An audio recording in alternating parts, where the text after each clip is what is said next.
who owns property? You do? You own property, business, property. Okay, all right, cool. So we've got two people that own property, one person owns business. Okay, so I'll talk about property then. So both of you can relate then. All right, so let's assume we talked about this in terms of the power of leveraging. Let's assume you've got 100,000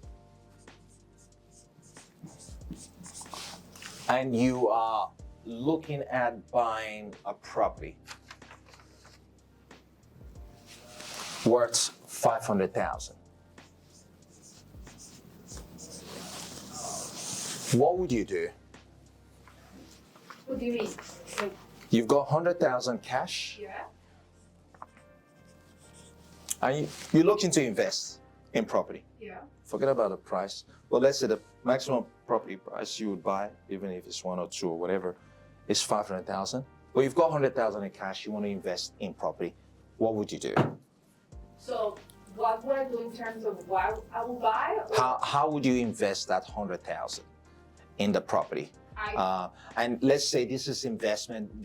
Because we don't want to make it emotional place you're gonna leave. You investing. No emotions.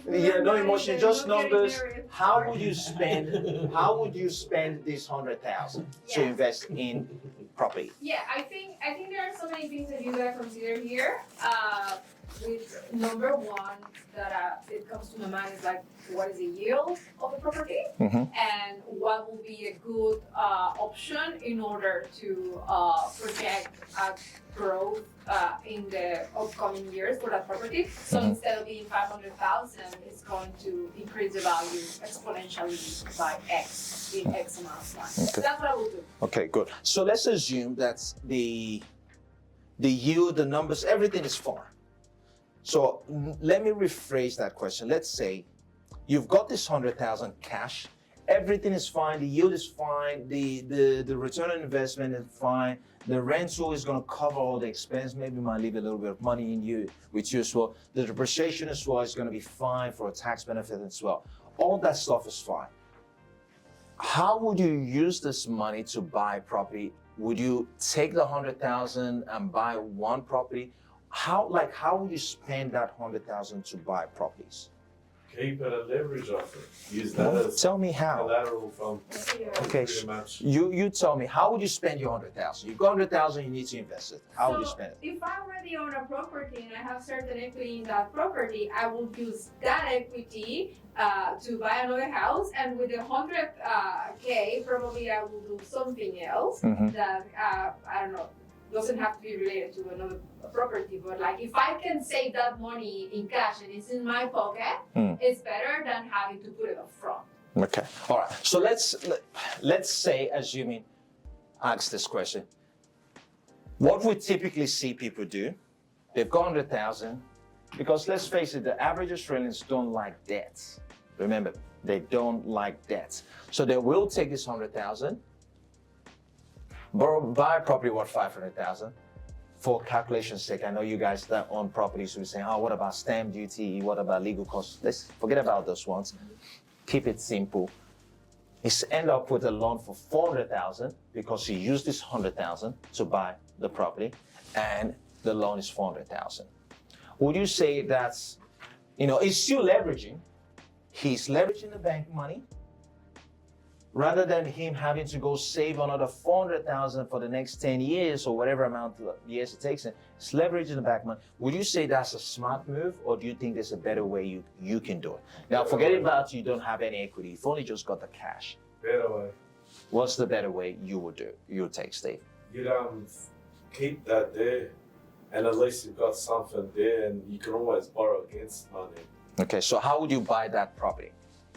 So whatever you can borrow, pretty much, you'd get off the bank.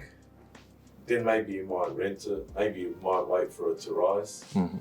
Keep that there, and I guess you can use that as something to borrow against. And that's when they look at you've got money in a certain amount, an X amount, and that's a fifth of that. That's 20%. Generally, they'll give you a fair bit against that. Okay. So remember, the topic is about throwing it away. Yeah, so it's leverage. So When based on this topic of leverage, the aim is how can you make this money work the hell out? Like really, really get this money to work for you. Now option A. Option A, you've basically decided to take out a loan for 400,000, which means you invested that full 100,000. So that's all gone. And let's assume in this case, and I'll need someone to get out their calculator. Let's assume the property prices is going up by 5%, which on average. Can someone quickly run a quick calculation? What's 5% of 500,000? I think it's 25,000, right? What's 5% of 100,000? Steve, can you just quickly check that on your phone? 500,000 times 5%. Quickly. 25,000. 25,000, correct. Now, can you just quickly do me a favor? Let's assume just to, again, keeping it extremely simple, calculation's sake, because obviously when you add 25,000 to 500,000, then the 25,000, 5% of the 500,000 is no longer 500,000, it's going to be 5% of 525,000. But in this case, let's keep it simple. What's 25,000 times 10? 250. All right. So now, what's your name again? Arena. Now, Arena decided, you know what, I'm going to keep it simple, conservative. She's taking this approach. You know what? She still hasn't done bad. She bought one property 10 years later, assuming nothing crazy is happening. She's been able to manufacture without changing anything. The property is managing itself. 250,000 in equity. That's not bad. While she's still earning an income. Now, typically, this is what the average person would do. A smart person, you know what they would do? Hey, I know you're enjoying this video. For any inquiries and mentorship opportunity, which I would be really looking forward to working with you, in this description below, you can get all my details, and I look forward to working with you soon. Who'll say, you know what? Let's take this to another level, steroid. Why am I doing one when I can do 5, for example? As you said, try and borrow as much as the bank can give me, right? So if the bank says to me, well, you need 20,000 for each of them. Well, I know I've got 20, 20, 20, that's 5 I can get here. Now let's take that same approach. Again, the loan amount doesn't really matter, because based on this assumption, the interest rates, the rents is paying off the debt, the depreciation is also whacking that up. The properties are looking after themselves. Year 1, this is on steroid, times 5. Can you do me a solid, what's that? 25,000 times 5, what's that? 125. 125. You see, you're looking at this very quickly, you're already kicking her butt right there. You're already 100,000 more in year 1. Now, 10 years, what are we talking about? 1,250,000. Now, that's what you call the power of leverage. You take this approach, you lose $1 million. $1 million.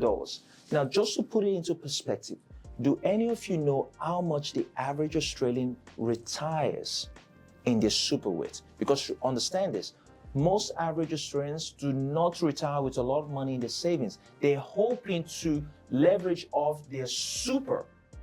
Do you know what the average Australians retire with in their super? Take a guess. 500. No idea. 300 to 500? I have no 200? 200K? That figure is a little bit less for females because they take time off work and things like way less. So for female on average in the workforce, we're saying, you've worked over 30 years, right? It's about 200,000. For male, it's about 300,000.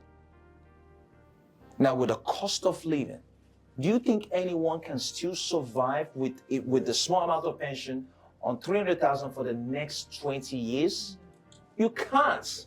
But guess what? When you start applying the power of leverage in here, over a short period, 10 years is not that long.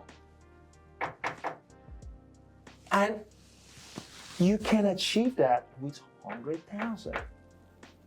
Easily achieve that with 100,000. When you start thinking about it, like understanding this, you start going, it sounds simple, but why isn't people doing it?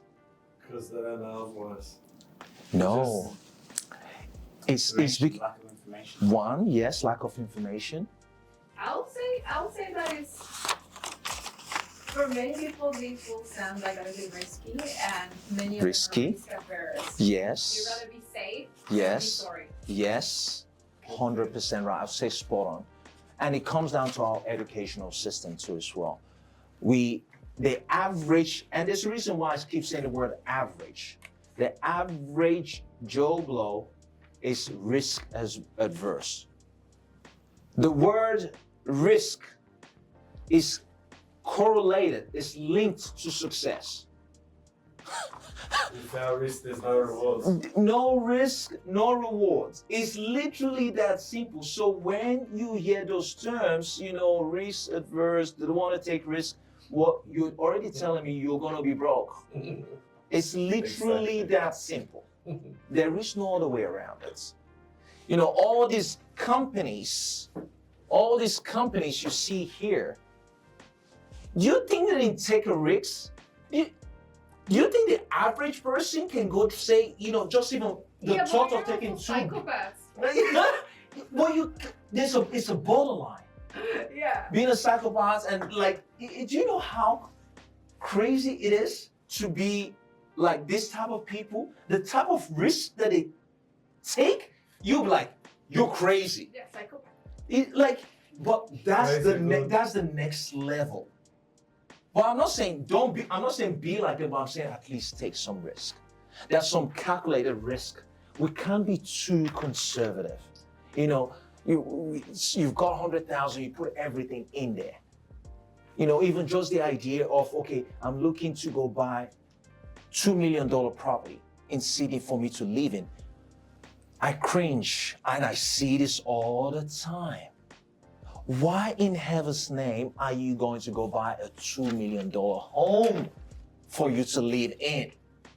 You want to live in an area? Rent in that area. Go invest somewhere else. Do you know what the mortgage repayment is on a $2 million home? I don't care even if you're earning $1 million a year. It's a lot of money. We're talking about close to $20,000 a month.